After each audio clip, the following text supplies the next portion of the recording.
we often record late at night, but what reason could we have to be recording that had to happen so fast that I had to do my hair up at 11:30 in the evening, and I don't even have a mic stand. I'm holding up my microphone like a true YouTuber. This must be something magnanimous going on in the world of Billy Joel. What could that be, Michael? You couldn't be more correct, Jack. This is breaking news in the world of Billy, if there ever is breaking news.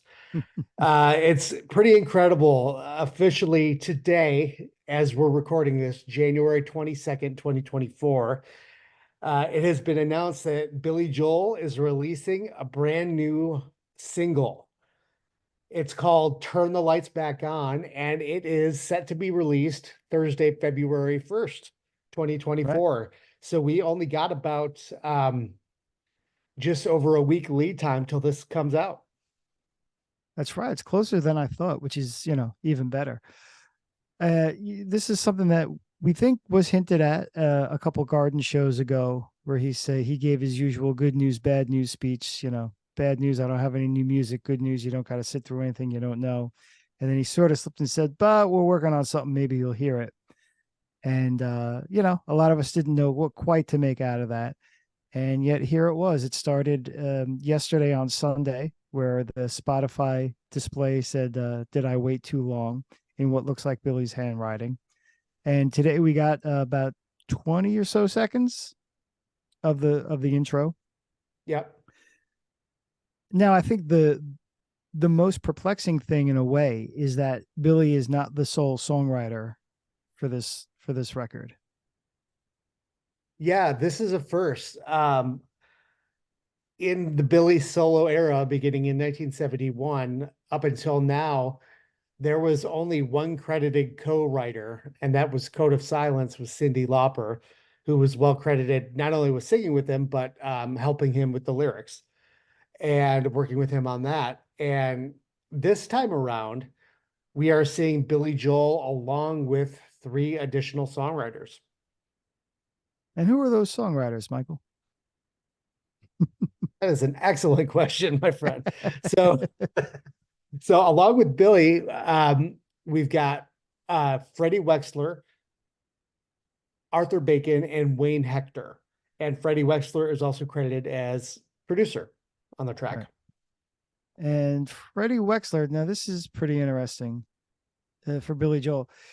Here are some songs, at least that Freddie Wexler has written, or at least the artists: Ariana Grande, Justin Bieber, Pink, the Jonas Brothers, Celine Dion, Kanye West, Lil Wayne, Selena Gomez, a bunch of people I don't know, Demi Lovato, and so on and so forth.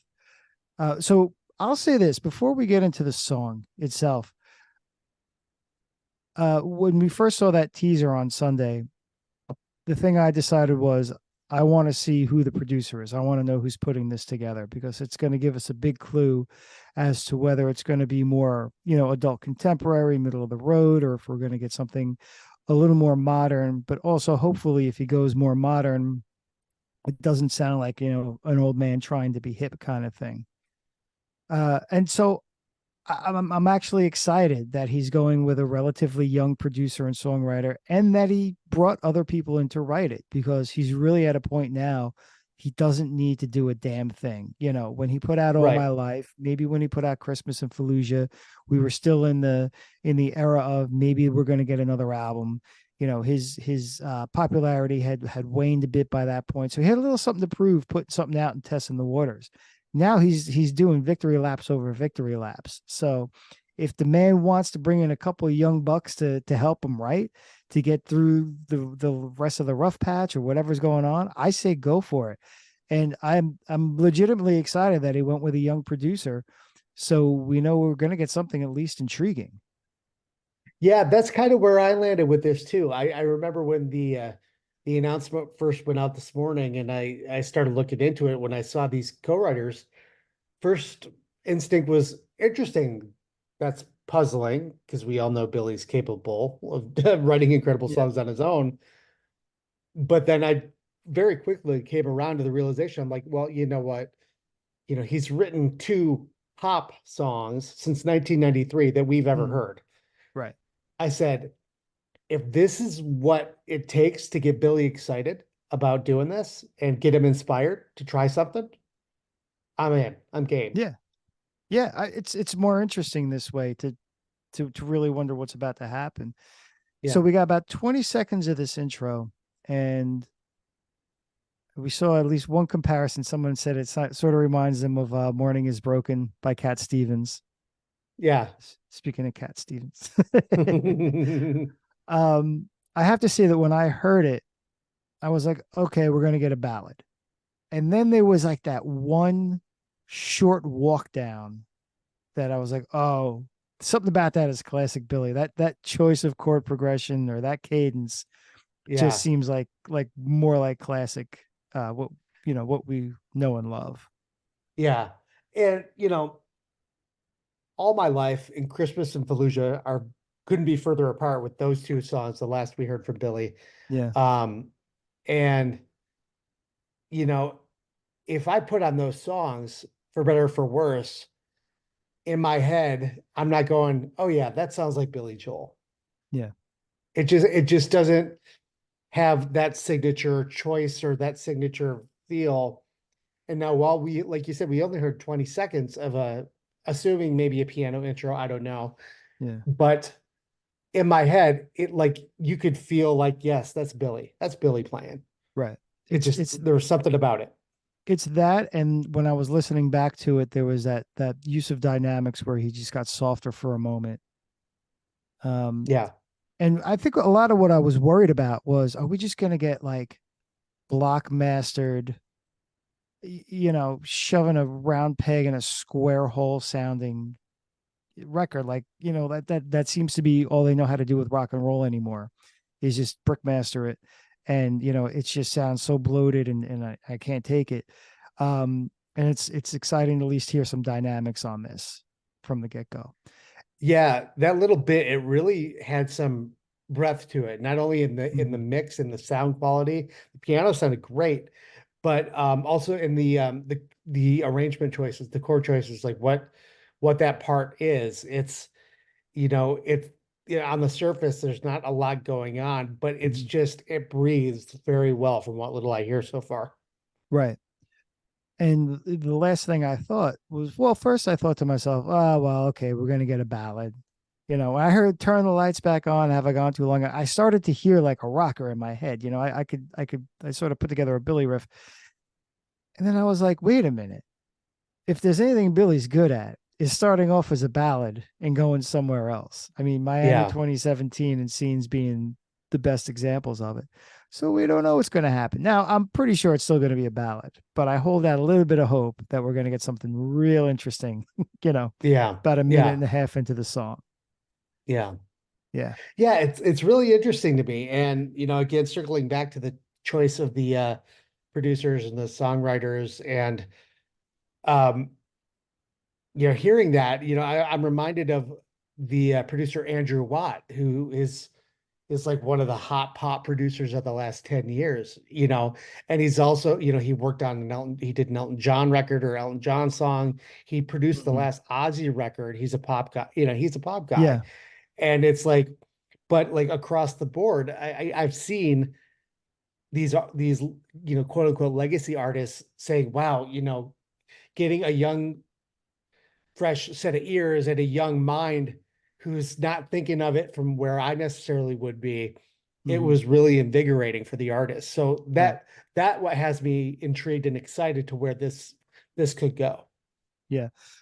And, I think that's where Billy's always made his best music. I think when he sat down and wanted to be a rock and roller and went, oh, damn it, I wrote another ballad. Yeah, yeah, that's sort of, Right. and I think that happens for a lot of artists when there is some tension to it, where somebody is pulling you out of your comfort zone. And so yeah, well, let's see what happens. And I like the fact that it's out on 45. Mhm. Um, I'm gonna have to bring myself around to dropping the money on it. I'm sure you've dropped the money 5 times over already. Jack, you know me too well, my friend. I'm sitting, okay, a little context. I'm usually at my house in Washington State. I'm in the middle of a 12-day work trip in Arizona in Scottsdale, Arizona, working a um, a huge collector car auction event called Barrett Jackson. I'm working down here for that entire stretch, and where I'm working, um, I don't have Wi-Fi. Cell service is awful. Um, but I knew this teaser from over the weekend, and I'm like, okay, something might be coming. And Mhm. as I do, I just happened to check Facebook and saw the announcement.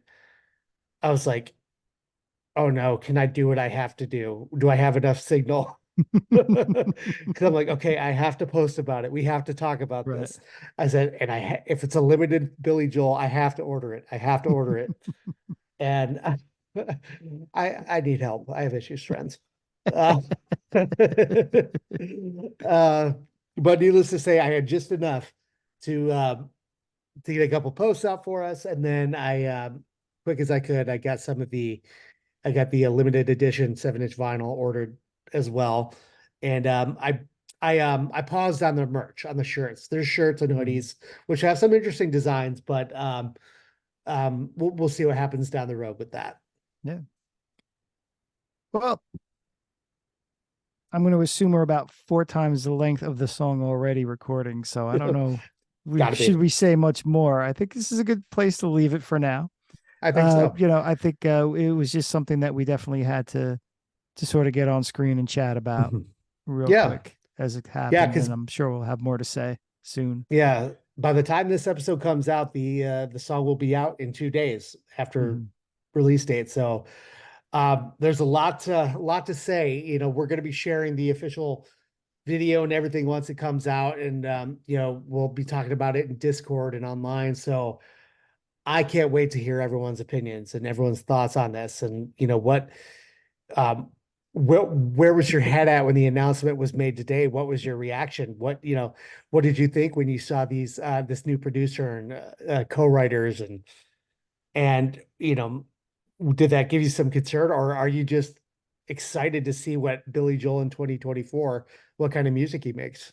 Yeah. So that's what we got. Yeah. Find us online, find us on the Discord. I have to do this live, which means I'm going to mess up all the addresses. But That's right. we're on YouTube right now too. So start off by commenting below. Find us on Yeah. our Discord, which I guess we'll put in the notes here. Yeah. Glasshouses@gmail.com. Did I get that right? Oh Nope. no. No, glasshousespodcast@gmail.com. There And you we're on go. your socials there, your Facebook, your Instagram, your X, perhaps someday on TikTok, but I think we talk way too long for TikTok. Yeah. Glass Houses, a Billy Joel podcast. And I don't know. I guess we'll leave the lights on. Uh, Oh, we will leave the lights on. No, that's like Motel 6, isn't it? yeah, right. Oh, no, no, can't do that. No, no. But yeah, A it's couple exciting, times just guys. for attention. Yeah. Yeah, yeah, exactly. Yeah, yeah. So Uh, cool. So if you're listening to the podcast, we're gonna dip back into My Lives disc 2. And if you're watching us on video, which we thought it'd be fun to put out there, thanks for tuning in. And yeah, when the song comes out, let us know in the comments below what you think. And yeah, it's a lot of fun to talk about. So let's do it. yep. We'll see you guys soon. See you soon, everyone.